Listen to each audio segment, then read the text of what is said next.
Muito bem, pessoal. Nessa aula a ideia é a gente fazer uma aula tipo de exercícios, tá? Com mais questões de problemas de primeiro e segundo graus. Esses exercícios que eu vou colocar aqui são exercícios que está no nosso livro 1, na parte de exercícios propostos, na página 121, 122. Você não precisa pegar o livro nesse momento, porque eu vou apresentar a questão e na sequência eu vou discutir a resolução. Então, a primeira questão que eu gostaria que vocês dessem uma olhada é nessa questão 10, que é uma questão da FUVEST.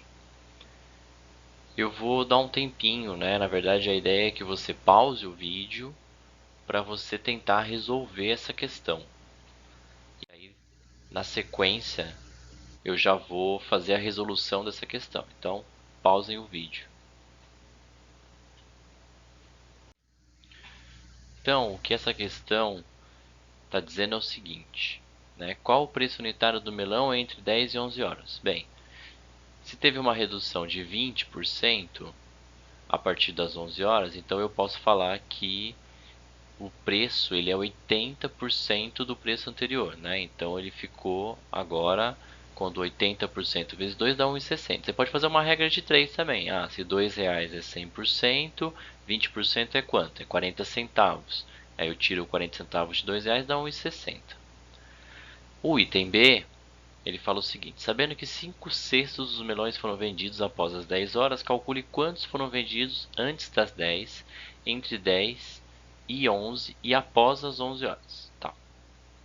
Então, assim, se 5/6 dos melões foram vendidos após as 10 horas, significa que antes das 10 foram 1/6 a quantidade de melões vendidos. 1/6 de 300 melões são 50 melões. Antes das 10, o preço era de R$ 2 cada melão. Então, 50 vezes 2 dá R$ 100. É isso que ele lucrou, né? Ou que na verdade ele teve como receita antes das 10. Aí suponha que X sejam os melões vendidos entre as 10 horas e 11 horas da manhã. O que acontece? Para saber quanto, né, que ele arrecadou, a gente poderia dizer o seguinte: se eu pegar o preço entre as 10 e 11 horas, que é 1,60, e multiplicar por X, eu obtenho quanto que ele arrecadou com essa venda desses X melões. Depois, mais depois das 11, ele vendeu os melões a 1,30, né? Quantos melões ficaram depois das 11? A gente tinha, né, dos 300 melões, tem que tirar 50, então tínhamos 250 melões, e ele vendeu X melões entre as 10 e as 11. Então ficaram 250 menos X, foi o que ele vendeu depois das 11, ao preço de 1,30. Então essa soma aqui tem que dar o total arrecadado entre as 10 e 11 horas, né? O total arrecadado geral é 461. A R$ 100 ele arrecadou antes das 10. Então aqui vai dar 461 menos 100, que são R$ 361. Aí resolve a equação e obtém que 100x é igual a 120 melões. Então, resposta: antes das 10 foram vendidos 50 melões, entre 10 e 11 120 e após as 11 130 melões. Questão 11, pessoal, queria que vocês dessem uma olhada nessa questão também. Tem uma parte que parece um absurdo aqui, falar que o valor do litro de álcool é R$ 38, o de gasolina é R$ 60. É porque, na verdade, o certo deveria ser cruzeiro, não real, tá? Então, mas ignora esse dado como real, deixa como real mesmo, mas o ideal era ser cruzeiro. Essa é uma questão um pouco antiga. Então, vai lá. Esse é aquele momento de você pausar o vídeo para tentar resolver, que na sequência eu já vou explicar. Muito bem. Então, eu tenho que separar a situação da gasolina e do álcool, né? Então, primeiro o consumo da gasolina. Se ele rodasse os 200 quilômetros, a gasolina que faz 8 quilômetros por litro, se eu dividir 200 por 8, né? Então, eu estou dividindo total por quantos quilômetros por litro ele vai fazer. E aí eu vou descobrir quantos litros eu gastei. Se eu multiplicar essa quantidade de litros por 60, eu vou descobrir quanto que eu vou gastar com esse carro na gasolina. Eu faço a mesma lógica pensando no álcool, né? Então são 200 quilômetros dividido por 7, que é o quanto o carro percorre, né, por litro no álcool. E se eu pegar esse valor e multiplicar por 38, eu vou obter o valor, então, quanto que eu gastaria com esse carro rodando 200 km no álcool. E aí eu consigo só fazer a diferença, né? Então, se eu pegar os 1.500 e tirar 1.085, a diferença vai dar de R$ 415. Essa é a diferença diária. Questão 13, pessoal.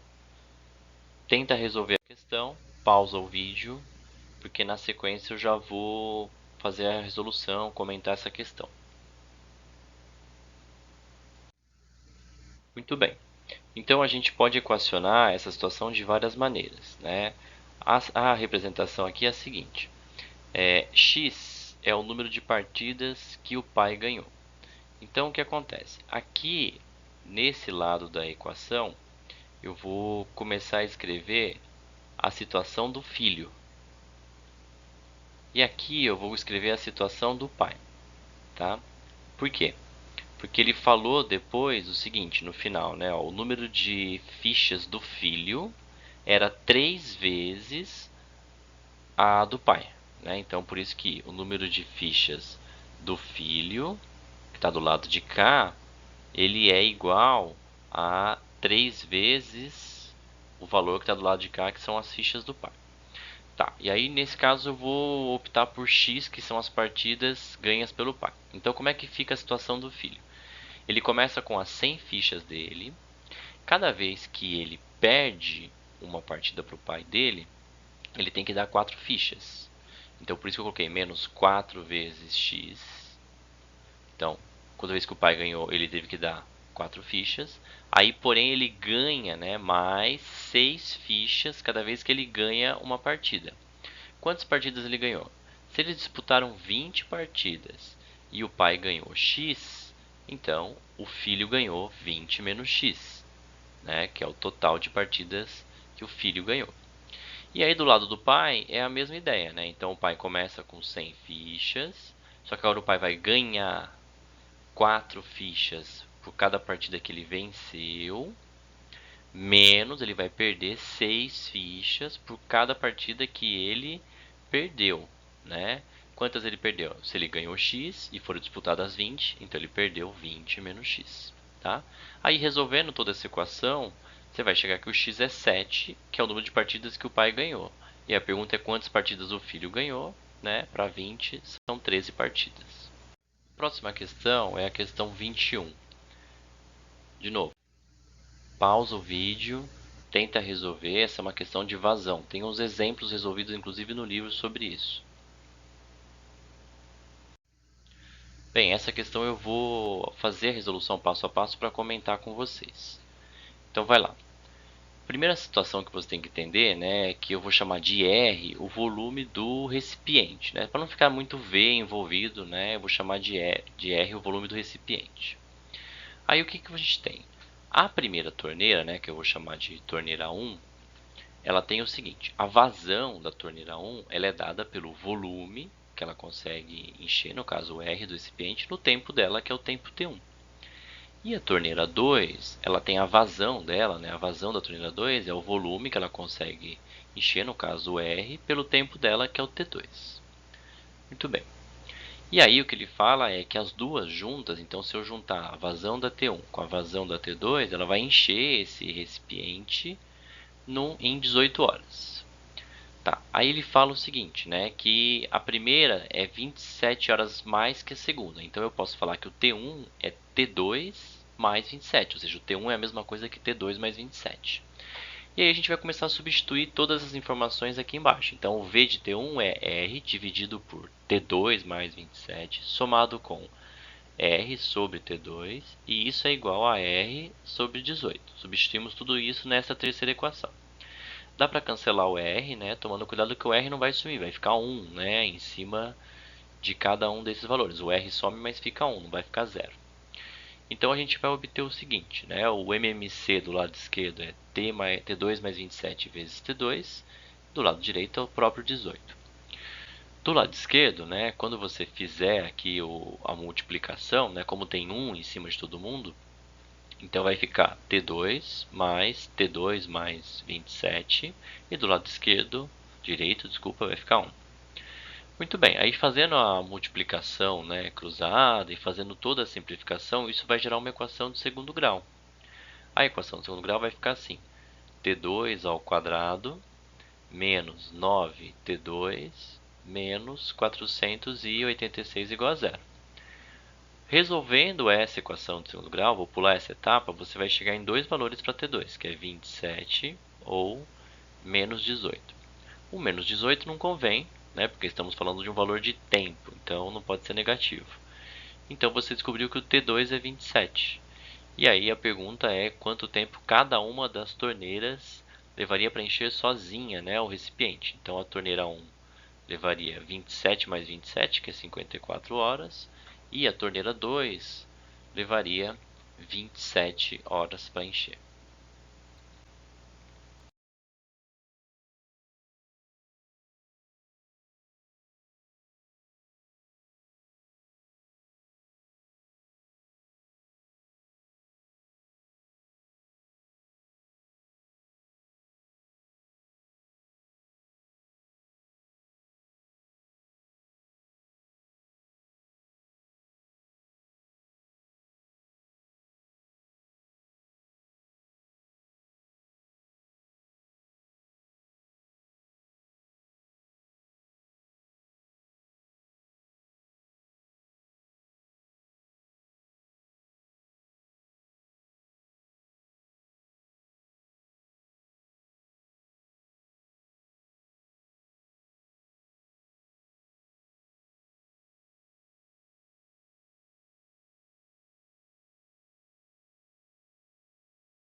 Última questão, pessoal. Pausa o vídeo, tenta resolver e na sequência eu já vou comentar a resolução dessa questão.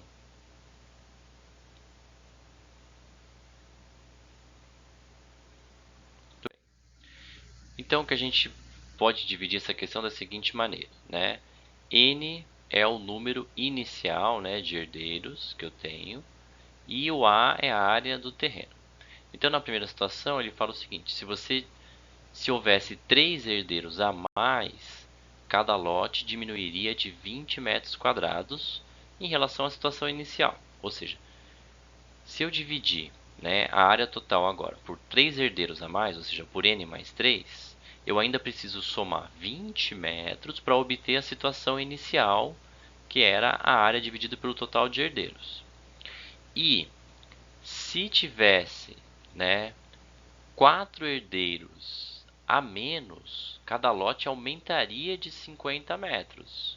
Ou seja, agora se eu dividir a área do terreno por n menos 4, né, 4 herdeiros a menos, eu vou ter que subtrair 50 metros quadrados para obter a situação inicial, que era a área dividida pelo número de herdeiros.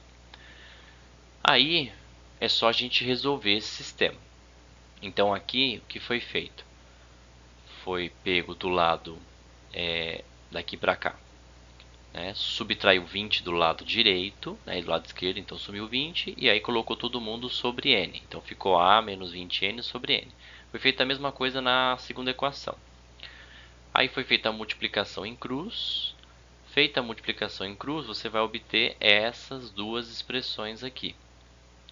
Uma vez que você tem essas duas expressões, dá para você igualar as duas, e aí você vai chegar nesse sistema aqui. Uma vez que você chegou nesse sistema, você vai, simplificando, chegar nessa equação de segundo grau, que tem duas soluções, que é ou n é igual a zero, só que o n não pode ser zero, então eu descarto essa possibilidade, ou 35 sobre 6n é igual a 70, o que implica que o n vai dar 12. E aí, se a gente sabe o valor de n, a pergunta é o número de metros quadrados da área do terreno, é só substituir em qualquer uma das equações para achar o A. E aí você chega que a resposta é 1200.